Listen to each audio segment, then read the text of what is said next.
65వ కీర్తన. 3 విషయాలు ఇక్కడ జ్ఞాపకం చేసుకుంటాం. మొదటిది, ఆయనే ప్రతి పాపిని రక్షించేవాడు. మొదటి 4 వచనాలు. రెండవది, ఆయనే ప్రతి రాజ్యాన్ని పాలించేవాడు. 5 నుంచి 8 వచనాల వరకు మనం చూస్తాం. మూడవదిగా మనం చూస్తే, ఆయనే ప్రతి అవసరము తీర్చువాడు. 9 నుంచి 13 వచనాలు. ఆయనే ప్రతి అవసరము తీర్చువాడు. రైట్, ఈ 3 విషయాలు మనం ధ్యానం చేద్దాం. సో ఈ కీర్తన ఒక స్తుతి గీతం. కృపను, ఆయన యొక్క సార్వభౌమత్వాన్ని, ఆయన ఎంత నమ్మదగినటువంటి దేవుడో ఆ విషయాన్ని మనకు జ్ఞాపకం చేస్తున్నటువంటి కీర్తన. కాబట్టి మన జీవితాల్లో ఆయన చేసినటువంటి మేళ్లను బట్టి ఆయనను ఎందుకు ఘనపరచాలో ఈ 3 అంశాలు కూడా మనకు వివరిస్తూ ఉంటున్నాయి. సో అందులో మొదటి విషయాన్ని కనుక మనం చూసినప్పుడు, ఆయనే ప్రతి పాపిని రక్షించేవాడు అన్నటువంటి విషయము ఇక్కడ మనకు అర్థమవుతూ ఉంటున్నది. మొదటి 4 వచనాలు చూస్తాము. కాబట్టి దాంట్లో 3వ వచనం చూస్తే, నా మీద మోపబడిన దోషములు భరింపజాలనివి, మా అతిక్రమముల నిమిత్తము నీవే ప్రాయశ్చిత్తము చేసేదవు, నీవే ప్రాయశ్చిత్తము చేయుదువు. ఓకే, సో ఆయన ప్రార్థన ఆలకించేవాడు మాత్రమే కాదు. ఓకే, పైన ఉన్నది కదా, నా ప్రార్థన ఆలకించేవాడా, ప్రార్థన ఆలకించేవాడా అని. ఆయన ప్రార్థన ఆలకించేవాడు మాత్రమే కాకుండా ఆయన మన దోషములను పరిహరించేవాడు, మన పాపములకు పరిహారం చేసే దేవుడు, మన పాపములకు ప్రాయశ్చిత్తం చేసేవాడు ఆయన.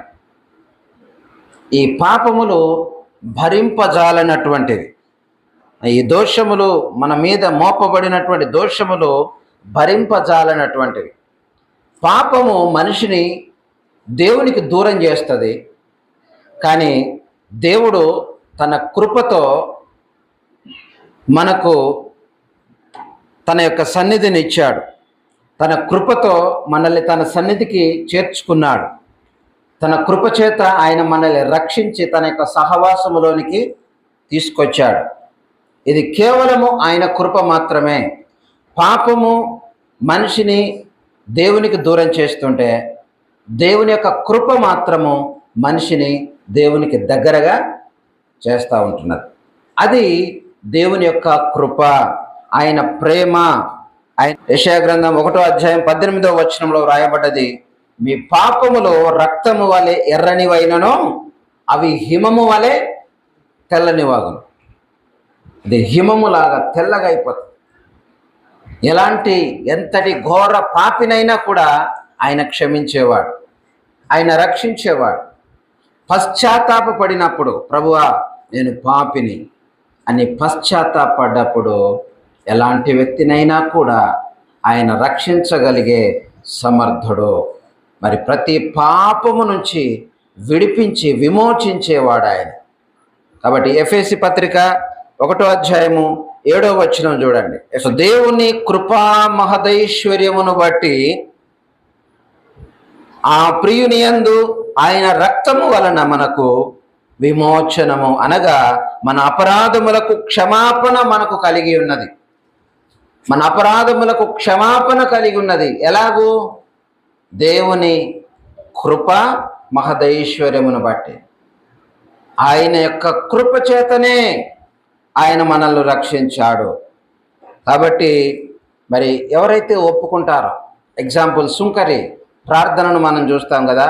మరి తాను పాపిని అనేసి ఒప్పుకున్నాడు. తను పాపిని అనేసి ఒప్పుకున్నప్పుడు, పశ్చాత్తాపడినప్పుడు దేవుడు అతన్ని నీతిమంతుడుగా తీర్చి పంపాడు. నీతిమంతునిగా మరి అతన్ని తీర్చి పంపడం జరిగింది. కాబట్టి మన అర్హతను బట్టి కాకుండా ఆయన కృపను బట్టి మనల్ని క్షమిస్తాడు. ఈరోజు మనం క్షమించబడ్డామంటే మన అర్హతను బట్టి కాదు, కేవలం ఆయన కృపను బట్టి మాత్రమే దేవుడు మనల్ని క్షమించాడు. దేవుడు మనల్ని క్షమించాడు. కాబట్టి ఈరోజు ఎలా అంటే, చాలామంది లోకంలో ఎలా ఉన్నారు అని అంటే, చాలా అపరాధ భావంతో కుమిలిపోతూ ఉంటున్నారు. గిల్టీ ఫీలింగ్, నేను పాపములో ఉన్నాను, ఇక నా పాపం నుంచి నేను బయటికి రాలేను, నేను ఇది మానుకోలేను, బయటికి రాలేను, ఒక అపరాధ భావం, గిల్టీ ఫీలింగ్తో ఇంకా ఇంతే అనేసి సాతానుడు ఏం చేస్తాడంటే ఆ పాపములలో నుండి బయటికి రాకుండా వాడు శత విధాల ప్రయత్నం చేస్తూ ఉంటాడు. చివరకు ఆ పాపములో ఉండి ఉండి ఉండి ఏం చేస్తాడంటే జీవితం మీద విరక్తి కలగజేసి ఇంకెందుకు బతుకుతాను, పోయి చావు అనేసి అంటాడు. అలాగే ఇస్కరియోతు యూదా అట్లనే పోయి వచ్చి పశ్చాత్తాప పడకుండా చేస్తూ ఉంటాడు. వాడు శత విధాల ప్రయత్నం చేస్తూ ఉంటాడు సాతానుడు. కానీ దాన్ని ఎప్పుడైతే ఓవర్కమ్ చేసి ప్రభు దగ్గరికి వచ్చి, ప్రభువా నేను పాపిని, నన్ను క్షమించు అని ఒక్క మాట అడిగితే చాలు, ఒక్క మాట, ప్రభువా నేను పాపిని, నన్ను క్షమించు, నా అపరాధమును క్షమించు, నన్ను మన్నించు, నీ బిడ్డగా చేసుకోవాలి, ఒక్క మాట. ఇది అడగకుండా చేస్తాడంతే. ఇది అడగకుండా చాలా కాలము సాతానుడు వాడు ఏం చేస్తూ ఉంటాడంటే ఆడిస్తూ ఉంటాడు. కానీ ఎవరైతే దాన్ని సాతాను ఆ శోధనలను ఓవర్కమ్ చేసి జయించి ముందటికి వస్తారో, పశ్చాత్తాపడతారో, వారిని దేవుడు క్షమించేవాడు. కాబట్టి దేవుడు మన తప్పులను క్షమించేవాడు.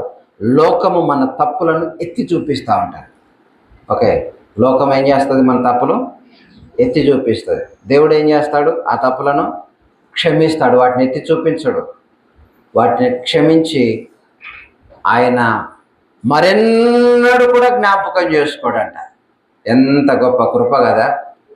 మరెన్నడూ కూడా వాటిని జ్ఞాపకం చేసుకోడు. కాబట్టి మన పాపములను కడిగి ఆయన నూతనమైనటువంటి ఒక ఆరంభాన్ని ఇస్తాడు. అందుకే క్రీస్తునందున్నవాడు నూతన సృష్టి అని రాయబడ్డది. ఎవడైతే క్రీస్తునందు ఉంటాడో వాడు నూతన సృష్టి. పాతవి గతించని, ఇదిగో కొత్త వాయన, నూతన ఆరంభం. కాబట్టి 65వ కీర్తనలో మనం చూస్తున్నాం ఏంటిది అనంటే, ఆయన ప్రతి పాపిని రక్షించేవాడు. నా మీద మోపబడిన దోషములు భరింపజాలనివి, మా అతిక్రమముల నిమిత్తము నీవే ప్రాయశ్చిత్తము చేయదు. సో ఆయనే ప్రాయశ్చిత్తం చేశాడు. నీ ఆవరణములలో నివసించున్నట్లు నీవు ఏర్పరచుకొని చేర్చుకునేవాడు ధన్యుడు.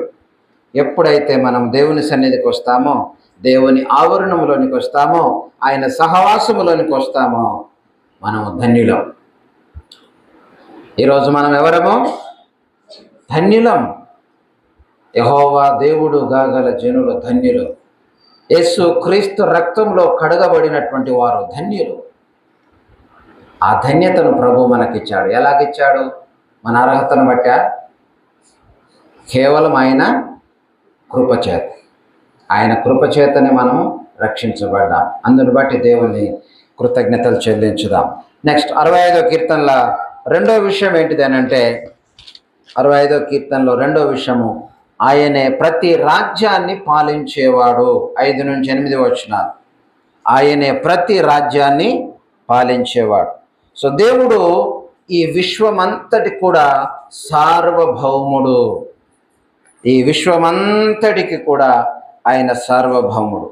మరి ప్రకృతి శక్తులను, జనముల అల్లరిని అన్నిటిని కూడా ఆయన అణిచివేస్తాడు అని 6, 7 వచనాల్లో మనం చూస్తూ ఉంటున్నాం. చూడండి, 6వ వచనం చూస్తే, బలమునే నడికట్టుగా కట్టుకొనిన వాడై తన శక్తి చేత పర్వతములను స్థిరపరచువాడు ఆయనే. ఆయనే సముద్రముల ఘోషను, వాటి తరంగముల ఘోషను అణచువాడు, జనముల అల్లరిని చల్లార్చువాడు. ఈరోజు జనముల అల్లరి మనకు కనిపిస్తుంది కదా, యుద్ధాలని కదా, ప్రపంచ దేశాల్లో మనం చూస్తూ ఉంటున్నాం యుద్ధాలు.